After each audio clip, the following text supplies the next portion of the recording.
Everyone thinks June is too late to start, that the season is already decided, that the window has closed. It hasn't. The plants I'm about to show you are specifically built for this moment, for warm soil, long days, and the kind of summer heat that kills everything else people planted back in spring.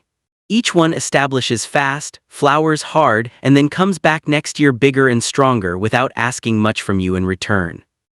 You don't need special soil, an expensive irrigation system, or hours of weekly maintenance. You need the right plant in the right spot put in the ground this month. 10 of them, that's it, let's get into it. Plant 1, Persicaria. Most people have never grown it. Almost everyone who sees it wants to know what it is. Persicaria produces tall, dramatic flower spikes, deep crimson red, soft pink, or clean white, rising above dense, lush foliage from midsummer all the way through the first frost. We're talking 4 to 5 months of continuous color from a single planting. That is not an exaggeration. No other common perennial comes close to that flowering window. What makes it particularly valuable right now in June is the speed at which it moves.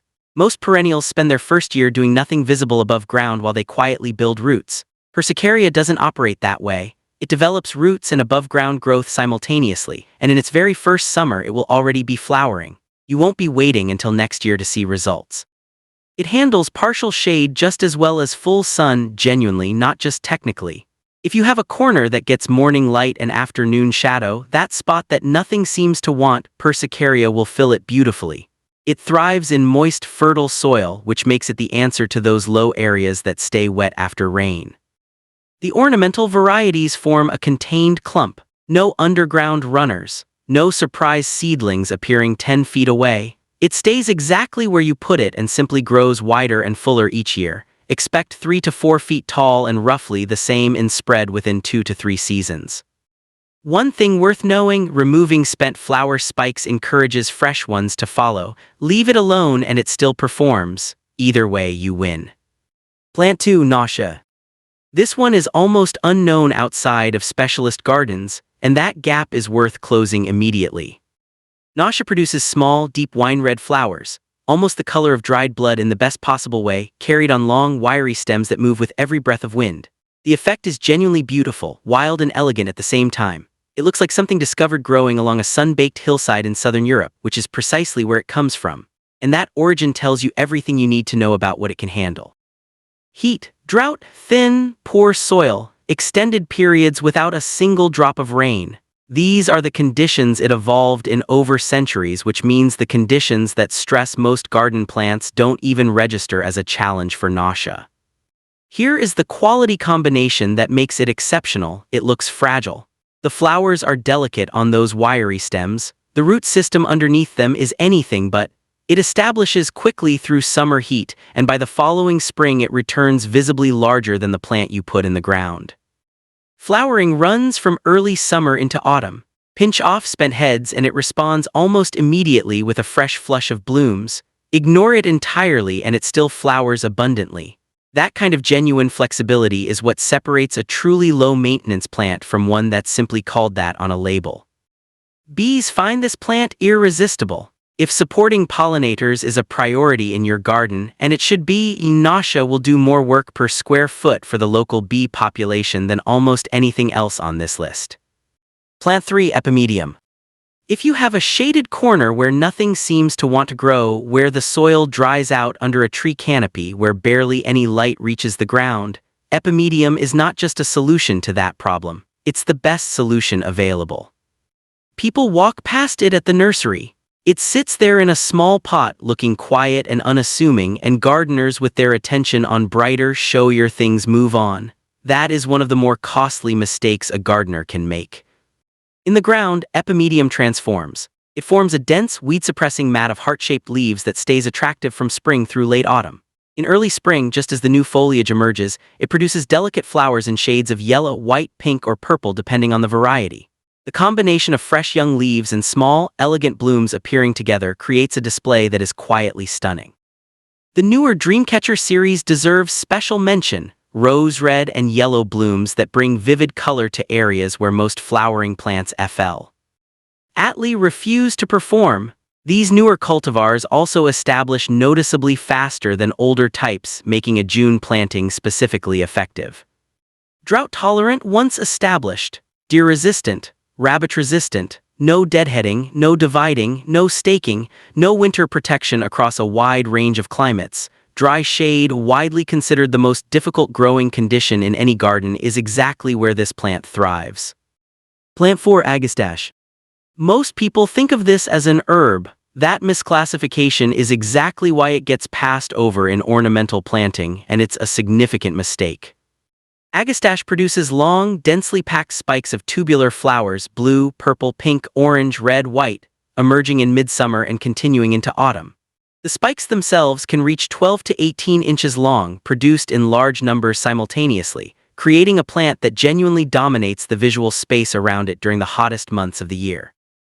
Hummingbirds find it, bees find it, butterflies find it in numbers that will make you stop and watch rather than walk past. If you have ever wanted a garden that feels genuinely alive with movement during August, this is the plant that delivers that. Plant it in full sun, well-drained soil, and give it a lean site. That last point matters. Overly fertile soil pushes too much leafy growth at the expense of flowers. Poor, dry, well-drained conditions produce the opposite: upright stems and flowers everywhere. The leaves carry a strong anise-mint fragrance. Run your hand across the foliage and you'll smell it immediately. Deer tend to leave Agastache completely alone because of those aromatic oils. No staking needed, the stems are naturally strong. Cut it back by a third in midsummer and it often triggers a second wave of blooming in late summer and fall.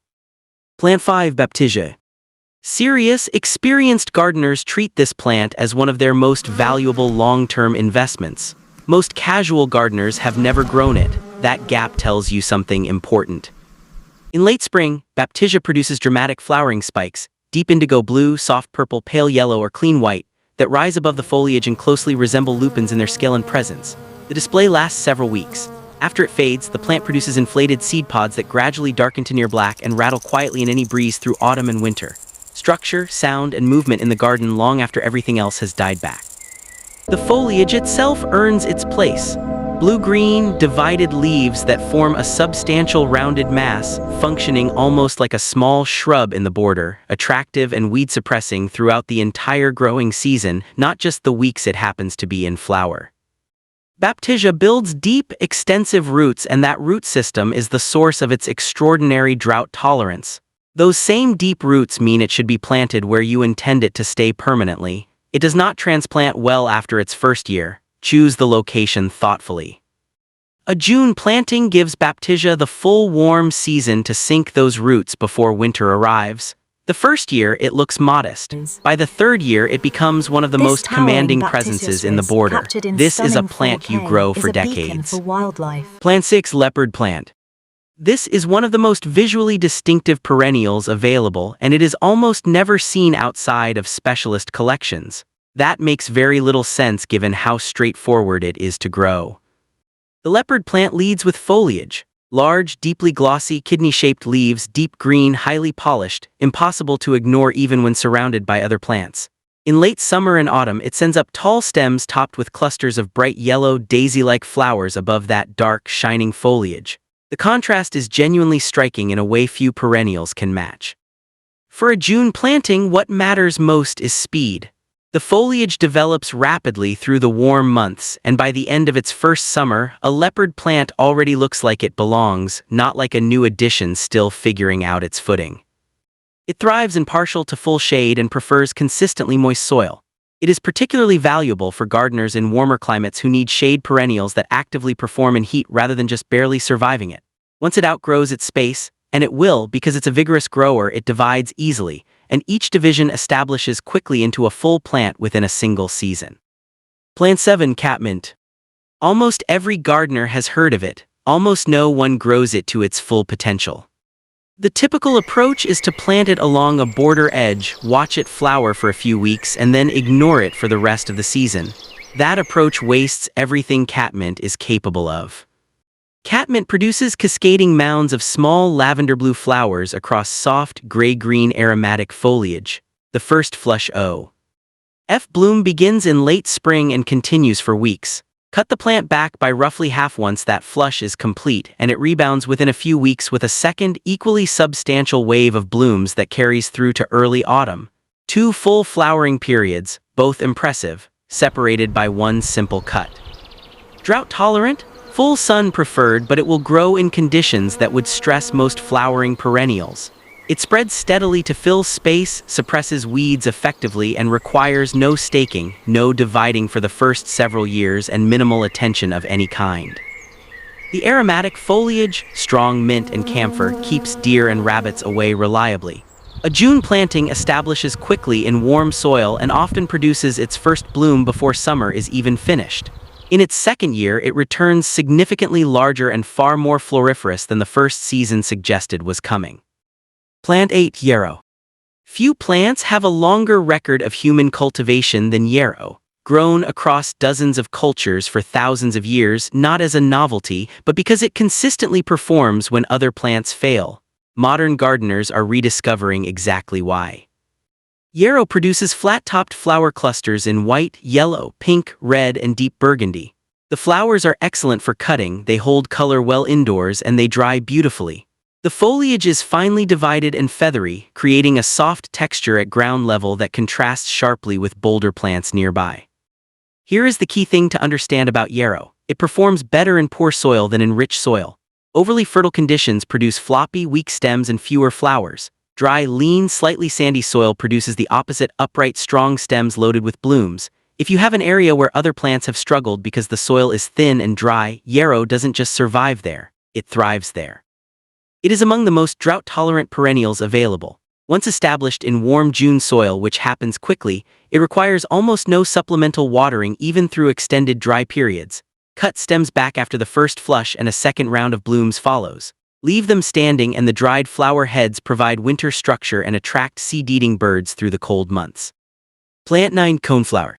Before you move past this one because you think you already know it, stay with me. What most gardeners know about coneflower is only part of the story.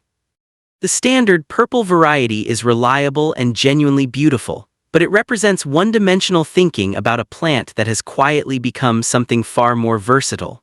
The newer generation of cultivars has changed what this plant can deliver, and most home gardeners haven't caught up yet. The double-scoop watermelon variety produces fully double flowers in vivid, saturated watermelon pink that bears almost no resemblance to the original species.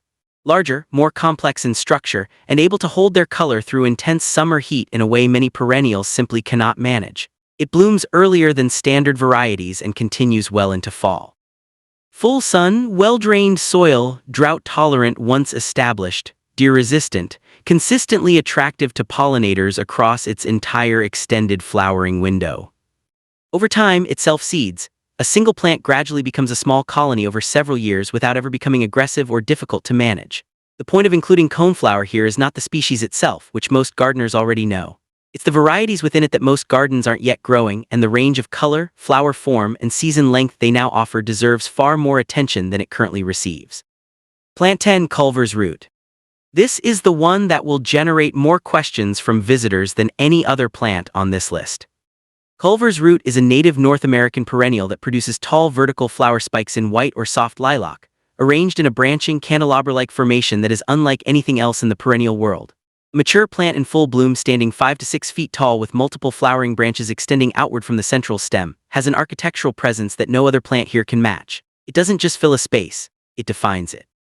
Full sun to light shade, consistently moist, fertile soil. A June planting gives it the full warm season to establish before winter. The first year is steady. By the third year, it becomes one of the most impressive structures in the border, more flowering branches, greater height, a wider base that anchors the back of any planting it's placed in. Pollinators find it in extraordinary numbers. Bumblebees, native bees, butterflies visiting constantly throughout the entire bloom period stretching from midsummer into late summer. Research has documented over 40 species of bees visiting a single plant. Leave the spent stem sta. Ending through winter, and they provide vertical structure in the garden and seeds for birds through the coldest months. The stems are naturally strong and upright, no staking required despite the considerable height. It does not spread aggressively. Experienced gardeners who grow it quietly consider it one of their most valuable border perennials, and the fact that it remains largely unknown outside of native plant circles is a gap absolutely worth closing, starting this June. 10 plants, all true perennials, all fast establishing when planted now, all coming back bigger and stronger year after year without demanding constant attention. The difference between a garden that exhausts you and one that genuinely rewards you almost never comes down to effort or tools. It comes down to plant selection. Choose well once and the garden starts doing the work for you. Pick 1 or 2 from this list, put them in the ground this month, come back next spring and see what's waiting. If this helped, hit like and subscribe. Drop a comment below. Which of these 10 are you planting first? I read every single one. See you in the next one.